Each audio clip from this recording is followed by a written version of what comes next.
우리 옆 사람이 한번 인사하시죠. 여러분, 1년 동안 고생하셨습니다.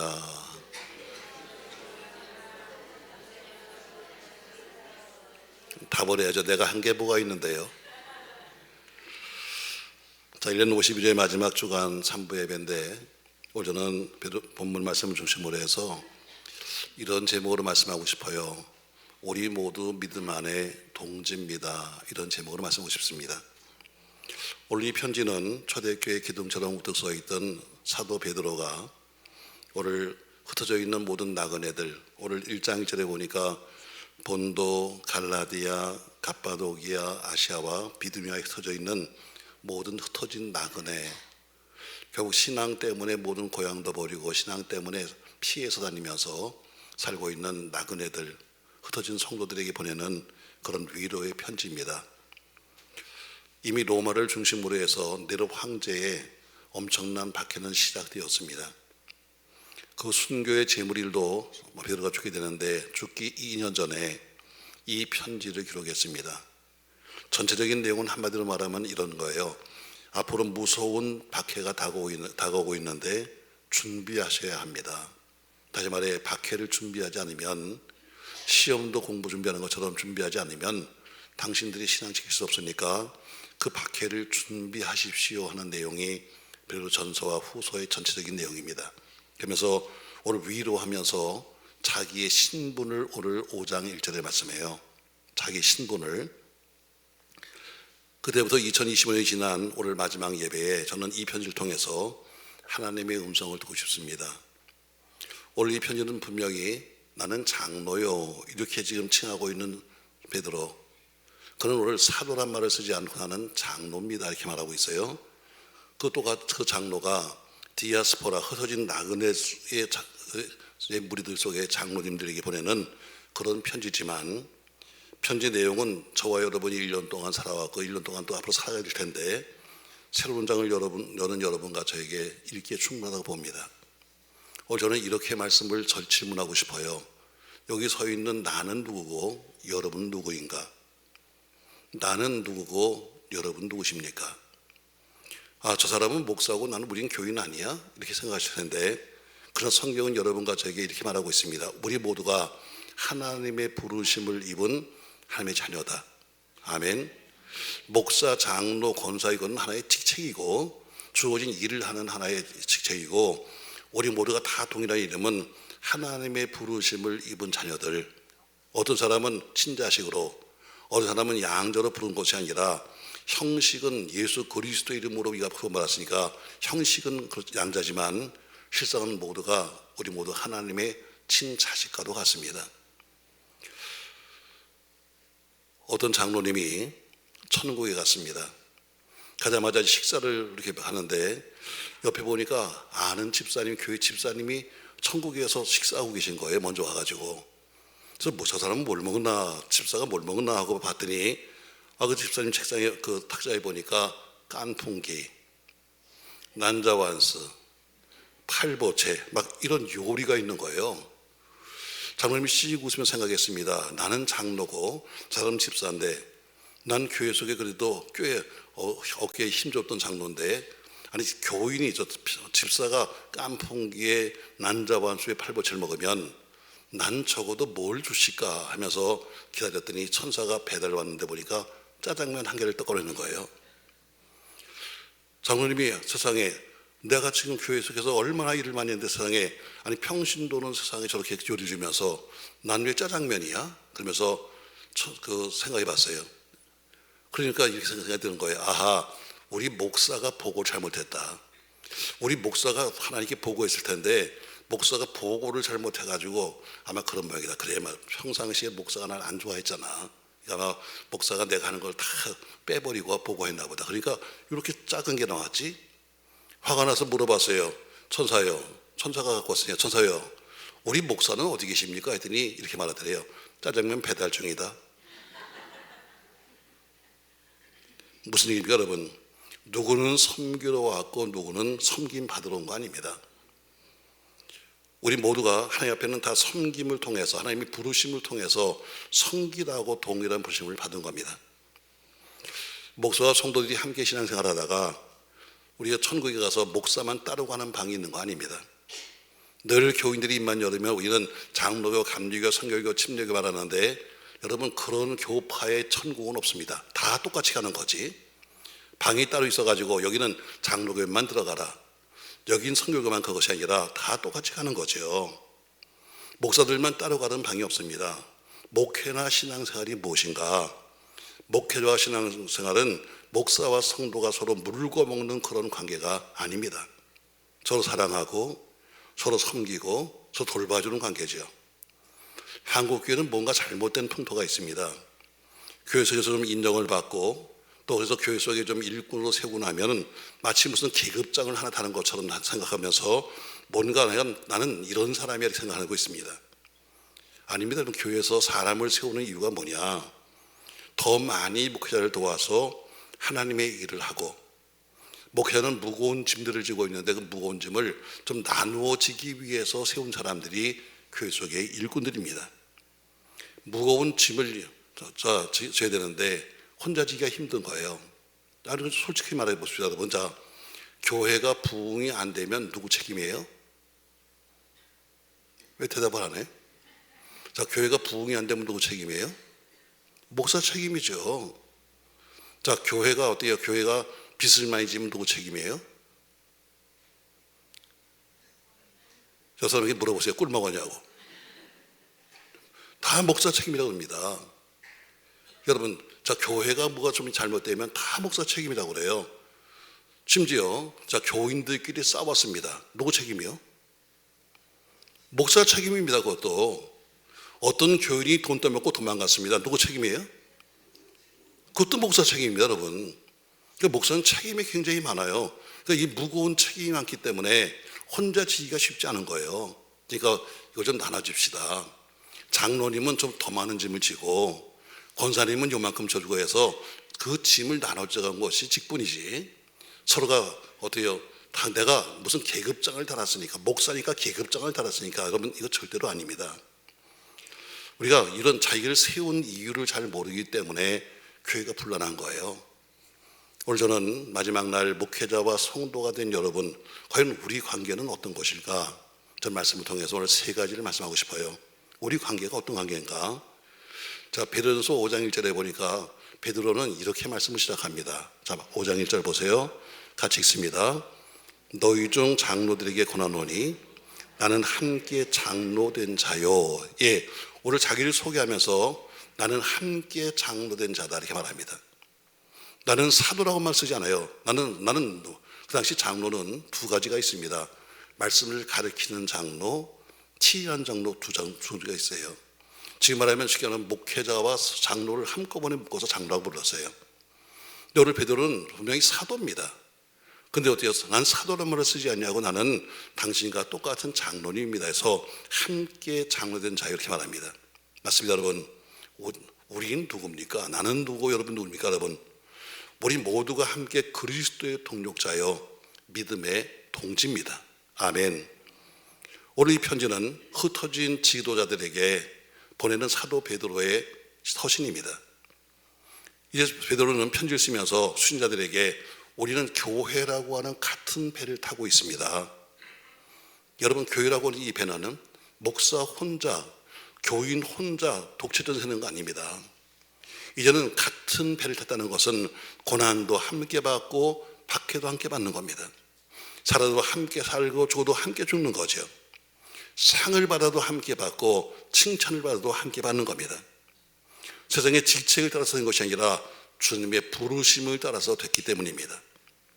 오늘 편지의 발신자 사도 베드로는 우리 수신자에게 나는 목사요 당신은 장로요 이렇게 말하지 않습니다. 왜냐하면 주종관계 말하는 것이 아니라 우리는 서로 사랑과 믿음의 띠로 하나가 묶여진 관계입니다 해서 나는 함께 장로되었다 이렇게 말하고 있습니다.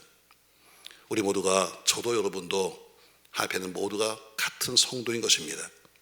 목사는 크고 성도는 작은 게 아니에요. 목사는 목회자로서의 주어진 자기의 책임을 다하는 것이고, 성도는 신앙생활에 최선을 다하는 바로 그것이 여러분의 모습입니다. 혹 가르치는 자로, 혹 섬기는 자로 직책은 다를 수 있지만 그러나 우리 모두가 같은 것은 뭐냐면 주님의 부르심을 받았다는 겁니다. 아멘. 다 똑같이 부름 받았는데 하는 일이 조금 다를 뿐입니다. 어떤 사람은 목사로 부르심을 받았고, 어떤 이는 장로로 부르심을 받았고, 어떤 이는 평신도로 부름 받았고, 다 하는 일이 좀 다를 뿐이에요. 그러니까 교회는 공동체 안에서 직책이 어떤 것이니 상관없이 모두가 다 하나님이 주신 성직입니다. 목사라고 하는 것만 성직이 아니에요. 우리는 성직자 하면 목사 이렇게 생각하는데, 엄밀히 말하면 목사만 성직자가 아닙니다. 목사는 강단을 지키는 사람이라면 여러분, 우리 모든 성도가 하나님 앞에는 성직입니다. 다시 말해 목사나 장로나 모두가 어떻게 부르심 받았기 때문에 다 성직이에요. 우리 모두가 부르심에 합당한 일을 할 뿐입니다. 그래서 오늘 베드로는 편지를 쓰면서 함께 장로된 자, 이 뜻은 같은 장로란 뜻보다는 같이 부르심을 받다는 것을 말하고 있습니다. 베드로는 지금 이미 고난이 시작되었습니다. 지금 오늘 이미 베드로는 그 고난의 중심에 와 있고, 우리 수신자들이 어때요? 앞으로도 당신들에게도 고난이 갈 텐데 하면서 나는 죽을 각오를 하고 있습니다 하면서 나중에 보면 어때요? 모두가 장손다달지라도 한 몸이라는 것을 말하고 있습니다. 여러분, 교회는 그리스도를 중심으로 한 모두가 한 몸인 것을 믿으시기를 주의 이름으로 바랍니다. 베드로는 분명히 사도였습니다. 그러나 그는 사도로서 명령하는 것이 아니라 같은 장로의 입장으로서 권면하는 겁니다. 그래서 함께 장로된 자, 결국 같이 장로된 자 뜻입니다. 그러니까 사도 베드로와 예수님과 오늘 편지를 받는 수신자들 모두가 우린 하나입니다 하는 뜻에서 같이 장로된 자 이렇게 쓰는 거죠. 예수님이 십자가를 지는 것처럼 베드로도 십자가를 지고 죽습니다. 초기문에 보면 베드로는 내가 어떻게 감히 예수님처럼 죽겠냐고 해서 그를 원해서 십자가에 거꾸로 달려 죽었습니다. 이 서신을 보내고 나서 불과 2년 뒤의 사건입니다. 마찬가지로 이 편지를 받은 성도들도 마찬가지로 수많은 사람이 짐승의 밥이 되었습니다. 수많은 사람이 기름가마에 던짐을 받았습니다. 장작불에 태움을 받았습니다. 그러면 그렇게 짐승의 밥이 되고 십자가에 달려 죽고 혹은 기름가마에 던져서 죽었다 할지라도 받은 보상이 뭡니까? 죽었기 때문에 보험금을 탔습니까? 아니면 무슨 물질의 보상을 받았습니까? 한 가지였습니다. 우리는 같은 주님과 사도로서 혹은 우리가 성도로서 같은 부르심을 받았고 다는 확증과 더불어 영생을 얻었을 뿐입니다. 그들은 영원한 생명을 위해서 주님과 하신 길을 갔을 뿐입니다. 하나님은 부르시는 분입니다. 하나님은 준비하시는 분이죠. 하나님은 이 지역 보고 우리 지역의 복음화와 이 지역을 섬기기 위해서 능력교회를 부르셨습니다. 그리고 이 능력교회를 위해서 여러분과 저를 부르신 겁니다. 교회를 위해서 우리를 준비시켰습니다. 그리고 그 부르신 분은 동일하게 똑같은 주님이십니다. 목사는 통치자가 아닙니다. 목사는 돌보는 사람입니다. 성도를 염려하고 성도를 걱정하고 성도를 인도하는 사람입니다. 누구나 같은 부르심을 입었고 같은 멍에를 메고 있습니다. 우리 모두가 목회자 성도는 동력자지 결코 주동관계가 아닙니다. 같은 일뿐이에요. 우리는 모인 목적이 똑같습니다. 우리 모인 목적이 뭡니까? 하나님의 영광을 위해서. 우리는 싸우는 대상이 똑같습니다. 세상과 원수 마귀가 싸운다는 대상이 똑같습니다.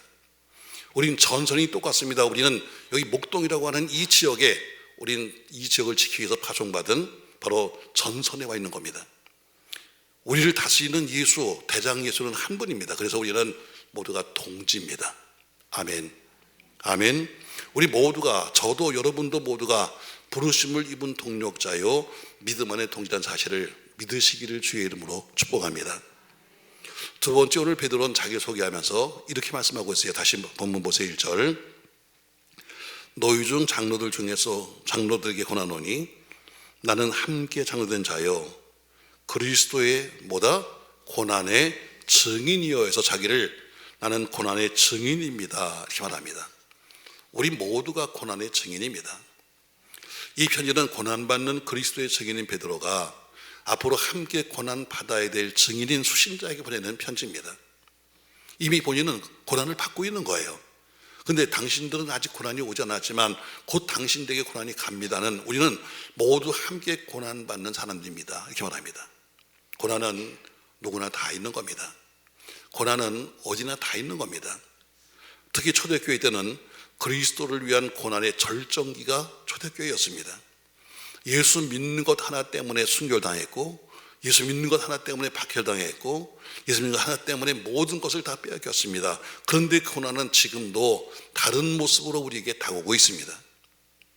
우리가 순교자, 이런 단어는 마르티스, 다시 말해 목격한 것을 입증하는 자, 내가 무엇을 봤는데 그것을 입증하는 사람이 바로 순교자요 마르티스, 증인입니다. 몸으로 그 증언을 지키는 자, 이게 바로 순교라는 뜻입니다.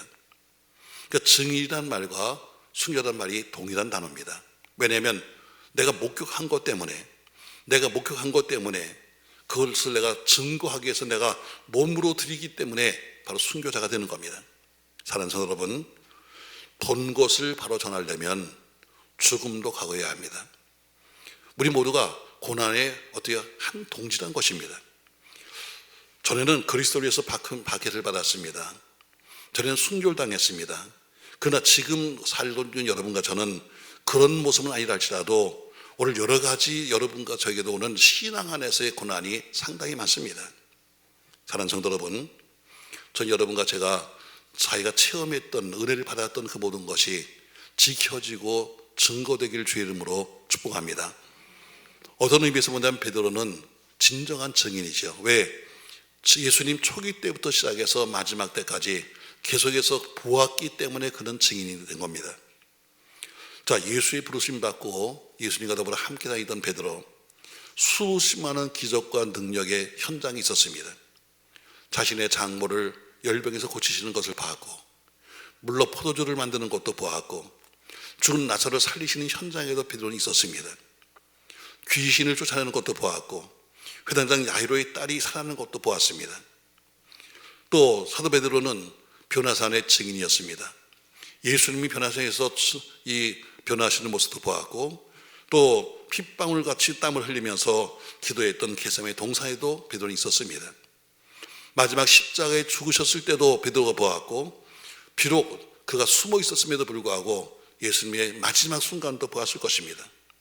그는 마침내 부활의 첫 증인이 되었고, 나중에 갈릴리 바다에서 오셔서 그물 던지던 그 주님에게 다시 부르심을 받았습니다. 풍랑이는 바다가 잔잔해지는 것도 보았습니다. 이렇게 많은 영적 체험을 했기 때문에 그는 어때요? 예수님의 고난에 동참하면서 함께 예수와 더불어 고초도 시련도 받는 겁니다. 이제 큰 박해, 네로 황제를 통해서 박해오고 있습니다. 그래서 그는 말하기를 가장 좋은 말로 위로하고 있습니다. 나는 이미 고난을 받고 있으며 당신들도 고난을 받게 될 겁니다. 그래서 자신을 고난의 증인이라고 말씀하고 있습니다. 실제로 베드로는 예수님이 당하신 고난을 보았습니다. 얼마나 답답한 가운데서 추수를 받으셨는지, 얼마나 무서운 고문을 받으셨는지, 얼마나 십자가의 무거운 형틀을 쥐고 가시는 것을 다 보았기 때문에 그는 자신을 고난의 증인이라고 말씀하고 있습니다. 사랑하는 성도 여러분, 베드로전서 후서에는 고난이라는 말을 14번씩이나 하고 있습니다. 그러나 실망하지 마십시오, 여러분. 기쁨과 영광이라는 단어는 자갑자기 26번을 쓰고 있습니다. 고난에 참여한 자에게는 뭐가 있는가? 다시 말해 기쁨과 영광이 있다는 것입니다. 전 여러분, 아무쪼록 어떤 고난도 함께 이겨 그리스도의 기쁨과 영광에 동참할 수 있기를 예수님의 이름으로 축복합니다. 베드로는 지금까지 예수를 부인하던 사람입니다. 과거에 예수를 3번씩이나 부인했던 자리에서 이는 순교자의 길로 가고 있습니다. 로마의 황제 가이사가 아니라 예수가 주님이라고 외치다가 그는 결국 죽음의 길을 갔습니다. 그리고 수신자들에게 말합니다. 나는 고난의 증인입니다, 이렇게 말합니다. 세 번째, 자기를 소개하면서 이렇게 말하고 있습니다. 다시 1절 보세요. 나는 너희 중 장로들이 고난오니 첫 번째, 나는 함께 장로된 사람이고, 두 번째, 나는 그리스도의 고난의 증인이고, 세 번째는 같이 읽어요. 나타날 영광에 참여할 자이다. 그래서 우리 모두가 나타날 영광에 참여할 사람입니다, 이렇게 말하고 있습니다. 왜냐하면 같은 부르심을 받았습니다. 같은 길을 가고 있습니다. 그러면 마지막 받는 상도 같은 겁니다. 여러분과 제 일생이 끝나게 되면 분명히 주님이 오셔서 여러분과 저에게 면류관의 상을 주실 것입니다. 하나님은 상 주시는 분입니다. 아멘. 그래서 바울은 디모데에게 편지를 쓰면서 디모데후서 4장 8절 말씀에서 이렇게 말씀하고 있죠. 같이 한번 읽겠습니다. 이제 후로는 나를 위하여 의의 면류관이 예비되었으므로 주 곧 의로우신 재판장이 그날에 내게 주실 것이며 내게만 아니라 주의 나타나심을 사모하는 모든 자기도니라. 아멘. 이 상은 나만 받는 것이 아니라 바로 주의 나타나심을 사모하는 모든 사람들에게 다 주실 것이다, 이렇게 말합니다. 전 여러분 이 상이 저와 여러분에게 모두 있길 주의 이름으로 축복합니다. 주님은 목자장으로 오실 것입니다.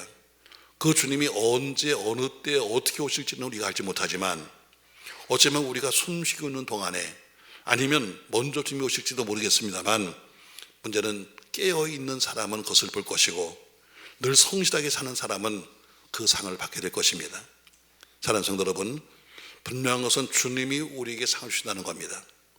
히브리서 11장 6절에 보니까 히브리 기자는 이렇게 우리에게 편지를 쓰고 있습니다. 같이 읽습니다. 믿음이 없이는 하나님을 기쁘시게 하지 못하나니 하나님께 나가는 자는 반드시 그가 계신 것과 또한 그가 자기를 찾는 자들에게 상 주시는 이심을 믿어야 할지니라. 아멘. 그분은 상 주시는 분이다. 하나님이 우리를 부르셨습니다. 그리고 때로는 놀랍게도 고난도 받게 하셨습니다. 그러나 고난을 이기게 하셨습니다. 그래서 우리를 구원하실 뿐만 아니라 우리를 쓰셨습니다. 근데 그렇게 쓰신 그분께서 아무것도 안 하시겠습니까? 반드시 말씀하실 겁니다. 너에게 반드시 상이 있을 것이다. 이런 52주의 마지막 주간입니다. 한 해를 우리가 마무리하면서 한 해 살아간 삶에 따라서 상이나 책망을 받을 거예요. 한 해를 성실하게 사신 사람들에게는 마음의 기쁨이 있고 신앙의 성장이 있고 경제의 풍요가 있고 건강의 복이 있고 범사가 잘 될 겁니다. 그러나 한 해를 막 산 사람에게는 이 모든 것이 아무것도 없을 겁니다. 초등학교는 6년 만에, 중고등학교는 3년 만에, 대학은 4년 만에 자기의 수고한 공력에 따라서 졸업장과 상을 받는 겁니다. 우리 인생도 마찬가지로 이 땅의 삶을 마감하고 주 앞에 서는 그날 자기가 한 일에 따라서 주님이 썩지 않는 면류관으로 갚아주실 겁니다. 우리가 받을 면류관은 썩지 않을 면류관, 바로 세상의 모든 면류관은 다 썩거나 상하던데 우리는 변하지 않는 면류관을 받게 될 거예요. 고대 올림픽 경기에서 마라톤이 올림픽의 꽃 아닙니까, 여러분? 그렇게 귀한 그 마라톤, 그러나 우승자에게 주는 것은 월계나무 잎으로 만든 월계관을 씌워줍니다. 이거 하나, 머리에다 월계관을 쓰겠다는 그 욕심 때문에, 그것 때문에 평생을 투자하고 목숨을 거는 겁니다. 그러나 월계나무 이파리는 며칠 가지 않아 곧 상해버리는 겁니다. 그러나 우리가 받을 면류관은 시들지 않는 면류관, 영광의 면류관, 빛나고 빛나는 면류관입니다. 미오즈 박사는 말합니다. 요한은 사랑의 사도요, 바울은 믿음의 사도요, 베드로는 소망의 사도라고 말씀하고 있습니다. 이 소망이라는 말이 베드로전서에는 상당히 많이 나오고 있습니다. 베드로서 1장 3절 말씀해 보니까 우리에게는 산 소망이 있다, 이렇게 말하고 있고 13절에 보니까 우리에게 기적을 가져올 은혜를 온전히 바라라고 말씀하고 있고 21절에 보니까 너희 믿음과 소망이 하나님께 있게 하셨다고 말씀하고 있습니다. 왜 소망이 있나요? 이건 한 가지입니다. 미래가 있기 때문입니다. 왜 여러분에게 소망이 있습니까? 우리에게 미래가 있기 때문입니다. 그 미래가 무슨 미래입니까? 상 받을 미래인 것입니다. 전 이렇게 결론을 맺고 싶습니다. 우리 모두가 능력교회 공동체 안에 하나님이 불러주셔서 모였습니다. 나는 목사로, 어떤 분은 장로로, 어떤 분은 권사로, 또 집사로, 혹은 성도로, 교사와 성가대로 부름받았습니다. 기도로 섬기도록 부름받은 분도 있고 물질로 섬기도록 부름받은 분도 있습니다. 그러나 우리는 모두가 함께 부름받은 증인이고 함께 상 받을 사람입니다. 누구만 아니라 우리 모두 함께 부름받은 증인이요 함께 상 받을 사람입니다. 우리 일평생을 나중에 보고할 때 여러분과 저에게 영광의 면류관을 받게 될 줄로 믿습니다. 전 여러분이 그 면류관의 주인공이 되시기를 예수님의 이름으로 축원합니다. 오늘은 저희 교회 설립 40주년 안에 가장 중요한 날입니다. 지금 40주년이 이제 11월 달인데 그동안 여러 가지 행사가 있었고 많이 있었지만 그러나 오늘은 가장 중요한 날입니다. 능력교회를 제가 개척해서 132동 108호 남의 집 거실 마루에서 시작해서 여기까지 오는 동안에 여러분은 이 교회를 선택했고 또는 이 목사 선택해서 여기까지 그리고 지금까지 함께 왔습니다. 이제 여러분은 또 한 번의 중요한 선택의 길에 섰습니다. 오늘 행하는 2대 담임 목사의 청빙 결정입니다. 이미 온라인 투표는 지난 금요일에 선거관리업체를 통해서 진행해서 마무리했습니다. 현장에서 투표하시는 분들은 여러분들의 투표가 오늘 오후 4시에 공개되고 발표되게 됩니다. 하나님의 아름다운 인도하심을 기도하면서 새로운 40년을 도약하는 그런 계기가 되기를 예수님의 이름으로 축복합니다. 저는 여러분에게 동지란 말을 자주 사용합니다. 왜냐하면 우리는 동일한 목적, 하나님의 영광을 위해서 동일한 전선, 바로 이 목동 지역에 동일한 적, 세상과 또 사단과 싸우고 있으며 한 분 예수 그리스도 그분을 대장으로 모시기 때문에 우리 모두가 동지입니다. 동지는 함께 살고 함께 죽습니다. 동지가 다쳤다고 해서 버리고 가거나 동지가 낙오했다고 해서 그대로 가는 것이 아니라 함께 하는 것이 동지입니다. 여러분 그렇게 지금까지 왔지만 새해도 우리 모두 함께 달려가는 그런 한 해가 되시기를 예수님의 이름으로 축복합니다. 오늘 저는 여러분들에게 우리는 모두 믿음 안의 동지입니다, 이런 제목으로 말씀했습니다. 좋은 분도 지금 딱 눈을 뜨면 3가지만 듣고 가면 다 들어요. 자, 목회자인 저와 성도인 여러분의 관계가 뭡니까? 오늘 베드로는 편지를 쓰면서 자기를 소개하면서 첫 번째, 우리는 그리스도의 동력자여 믿음의 동지요 해서 나는 함께 장로된 사람, 이렇게 말합니다. 우리 모두가 그리스도의 동력자여 믿음의 동지입니다. 두 번째, 나는 그리스도의 고난의 증인이 한 것처럼 우리 모두가 그리스도 때문에 함께 고난도 받는 고난의 증인들입니다. 마지막으로 함께 영광에 참여해서 멸류관을 받은 바로 영광에 참여할 사람들입니다. 우리 마지막까지 함께 달려가는, 그래서 우리 천국에서 모두가 함께 뭘 먹을까요? 나족이? 팔보채? 함께 여러분 아름다움을 나눌 수 있는 그런 은혜가 있기를 예수님의 이름으로 축복합니다.